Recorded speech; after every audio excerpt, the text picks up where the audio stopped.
Hey everyone, welcome to GS hub civil services classes YouTube channel.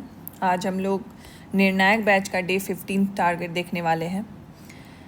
Day 1 से लेकर day 14 तक जो भी हमने टॉपिक्स किए हैं, आई होप आप उसको फॉलो कर रहे हैं एंड उसको आपने 80-90% भी अचीव किया है। थोड़े बहुत बैकलॉग आएंगे जिसको आपको धीरे धीरे आप वो कंप्लीट कर लेंगे। आप जो करेंट टारगेट है उसी में आपको उसको एडजस्ट करना है और उसको कंप्लीट करना है, ठीक है। तो चलिए आज हम लोग डे 15 का टारगेट देख लेते हैं। एक कोट है आपके लिए, आधा रास्ता तय हो चुका है तो इसलिए अब रुकना मत। तो आधा रास्ता आपने कर लिया है, कुछ दिन और हैं और फिर आपका जो 100 टॉपिक जो हमने most important 100 topic 72nd BPSC PT के लिए रखा है वो आपका हो जाएगा। एंड यू विल, आपको अभी से ही वो अलग सा फील लग रहा होगा, कॉन्फिडेंस लग रहा होगा, आपको जो कंटेंट है, जो टॉपिक्स है वो ज़्यादा याद, रिटेंशन आपका ज़्यादा अच्छा हो रहा होगा। आप जब टेस्ट लगा रहे होगे तो आपकी रिकॉलिंग स्पीड भी बढ़ रही होगी, ठीक है। So these are all the positive science जो अगर आप एक स्ट्रैटेजी के तहत अपनी प्रिपरेशन करते हो, तैयारी करते हो और कम दिनों में कैसे आप एक प्रोडक्टिव प्लान बना सकते हो, दैट्स वाई ये जो 72nd बीपीएससी का डे 30 दिनों का जो मेंटरशिप था ये आपको बहुत ज़्यादा फ़ायदा करेगा। So just continue with the pace, और कुछ ही दिन बाकी है और अब अभी तो पूरी जान लगा दो, देखो कि ज़्यादा से ज़्यादा डेली बेसिस पे कितना रिवाइज कर सकते हो, उसको भी एडजस्ट करो, ठीक है। तो चलिए आज का जो स्लॉट 1 है आपका मॉडर्न हिस्ट्री में रिवॉल्यूशनरी मूवमेंट्स सारे कर लेने हैं। कौन कौन से रिवॉल्यूशनरी मूवमेंट हुए थे, कौन से लीडर उसमें इन्वॉल्व थे, कहाँ हुआ था, क्यों हुआ था और उसका परिणाम क्या हुआ। उसी तरह बिहार में कौन कौन से रिवॉल्यूशनरी मूवमेंट्स थे, लीडर कौन थे, कब हुआ था, क्या परिणाम हुआ उसका, ठीक है। ऑब्वियसली स्पेक्ट्रम में भी अलग से है चैप्टर बना हुआ, वहाँ से करो, as well as GS hub note से करो। तो जैसा मैंने बताया है कि जो मूवमेंट तक जो हम लोग अभी पढ़ रहे थे, क्विट इंडिया मूवमेंट तक एक क्रोनोलॉजी में वो चल रहा था, दैट्स वाई मैंने बोला स्पेक्ट्रम। ऐसे फैक्चुअल टॉपिक्स के लिए you can rely on GS hub के notes. Coming to biology, biology में फोटोसिंथेसिस आपको करनी है and NCERT GS hub note से करनी है। Class 11 chapter number 13 photosynthesis in the higher plants. Then slot number 3 union budget आपको करना है। इससे पहले हमने इकोनॉमिक सर्वे कर लिया है, आज आपको यूनियन बजट करना है, ठीक है। यू नो द स्लॉट का डिवीज़न कैसे होगा। 3 घंटे का स्लॉट है आपका, आपको पढ़ना है जो सोर्स मैंने बताया है, साथ साथ आपको PYQ from the PYQ compilation book जो भी आप फॉलो करते हो, मैं आपको रिकमेंड करूँगी घटना चक्र, ये चीज़ करनी है। फिर 7 बजे आपका क्विज़ होगा 25 क्वेश्चन का, उसको अटेम्प्ट करना है और जो सॉल्यूशन हम अपलोड करते हैं उसके बाद आपको एनालिसिस करना है, ठीक है। अब इस एनालिसिस का एक नोटबुक ही मत बना के रख देना, कहीं पे उसको अंदर डाल के रख देना। इस एनालिसिस में 2 चीज़ आपको करनी है। पहले तो जो जो मिस्टेक्स आप करते हो उसको नोट डाउन करो, ठीक है।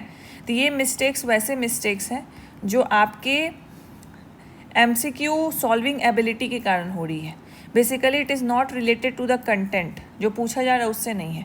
या आप बहुत जल्दी जल्दी पढ़ते हो या कुछ सिली मिस्टेक कर देते हो, या बेसिकली जब आप अटेम्प्ट कर रहे हो तो वहाँ एक ही जगह भी ये हो जा रहा है, तो ये आपके अंदर का डर है जब आप सॉल्व करते हो क्वेश्चन। एक दूसरा होता है कंटेंट लेवल का मिस्टेक। तो कंटेंट लेवल के मिस्टेक में तो ओबियसली यू विल सेग्रीगेट कि कौन सा टॉपिक का ज़्यादा आपको रिवीजन करना है। कोई जो टॉपिक आपने पढ़ रखा है लेकिन क्वेश्चन में आपको उससे रिलेटेड कोई न्यू फैक्ट मिल गया तो उसको अपने नोट्स में जाके वहीं पे लिख देना है, सो डैट जब रिवाइज करोगे तो ये न्यू फैक्ट्स भी रिवाइज हो जाएगा साथ में, ठीक है। बाकी ये जो मिस्टेक्स है जो आपके एबिलिटी के कारण मतलब कुछ ना कुछ दिक्कत हो रही है आपको, इसको जॉट डाउन करते जाओ एंड हर टेस्ट से पहले इस मिस्टेक्स को एक बार पढ़ लो ताकि आप ये वाले मिस्टेक्स को दोबारा रिपीट ना करो। Mistakes is okay but try to avoid the repetitive mistakes कि एक ही गलती बार बार कर रहे हैं। करेंगे गलती लेकिन कुछ नया करेंगे, अपनी गलती उससे सीखेंगे, उस गलती को दोहराएंगे नहीं लेकिन कुछ नया गलती होगा, ठीक है। तो ये चीज़ आपको प्रैक्टिस करनी है। That is the beauty of the analysis of test, क्योंकि आपको इससे अपनी गलतियाँ पता चलती हैं, आपको पता चलता है कि कितनी मुझे इसमें रेक्टिफिकेशन करनी है, मरम्मत करनी है, क्या गलतियाँ हैं जो मुझे सुधार करनी है, ठीक है, तो वो एनालिसिस से ही आपको पता चलेगा। तो इस तरीके का आपका दिन निकलना चाहिए। हमें पढ़ना भी है, PYQ भी अटेम्प्ट करना है, न्यू सेट्स ऑफ क्वेश्चंस भी लगाने हैं, ठीक है। एंड जल्दी ही आपका हम लोग FLT भी लेंगे, फुल लेंथ टेस्ट लेंगे, 2 फुल लेंथ टेस्ट इंक्लूडेड है निर्णायक में, तो हम लोग 2 फुल लेंथ जल्दी ही लेंगे। उसका भी डिटेल हम आपको 2 से 3 दिन पहले ही बता देंगे, सो डैट आप भी अभी तक जो भी आपने कंटेंट कर रखा है उसको आप फुल्ली रिवाइज कर पाओ, ठीक है। तो this is the day 15 and हमने आधा रास्ता ऑब्वियसली तय कर लिया है। कुछ दिन और बचे हुए हैं, अपने पूरे जोड़ लगा दे और अपना 100% दे। फिर ऑब्वियसली भगवान उसी का साथ देता है जो मेहनत करता है, ठीक है। तो all the best for the day 15 and for the 73rd BPSC candidate. आप लोगों का जो फाउंडेशन कम मेंटरशिप प्रोग्राम है वो हमने 10 जुलाई से इसको शिफ्ट किया है because of your request only. बहुत लोग 72nd BPSC PT में बैठ रहे हैं, जिस वजह से they are requesting us to इसको थोड़ा सा पोस्टपोन हम लोग कर दें। वो लोग तो बोले PT की बात करें, बट वी थिंक कि इसमें बिगनर्स भी हैं, तो एक हमने बैलेंस रखा है कि इसको स्टार्टिंग में नहीं करके थोड़ा सा मिड जुलाई से पहले ही स्टार्ट कर देंगे, ठीक है। So obviously it is a pre plus mains batch. पूरा सिलेबस 7 महीने आप हमें दें और हम दोनों साथ मिलकर ये प्री और मेंस को निचोड़ देंगे। और साथ साथ 7 महीनों में आप प्री का भी टेस्ट देंगे, मेंस का भी टेस्ट देंगे, और ये हर वीक टेस्ट चलेगा। वीकली टारगेट हम फॉलो करेंगे, उसको डेली टारगेट में हम आपको टॉपिक देंगे, जिसमें एक वीडियो लेक्चर आपका प्री का होगा, एक वीडियो लेक्चर आपका मेंस का होगा। इससे रिलेटेड आपको नोट्स मिलेगा, ठीक है। एंड वीकली टारगेट जैसे ही कंप्लीट होगा, मंडे टू फ्राइडे में जो टारगेट कंप्लीट होगा, सैटरडे को आपको दोनों रिवाइज करना है। सैटरडे को आप प्री का टेस्ट दोगे, मंडे को सिर्फ मेंस का टेस्ट दोगे, एंड चिल रखना है Saturday Sunday because it is a long journey, छोटा नहीं है।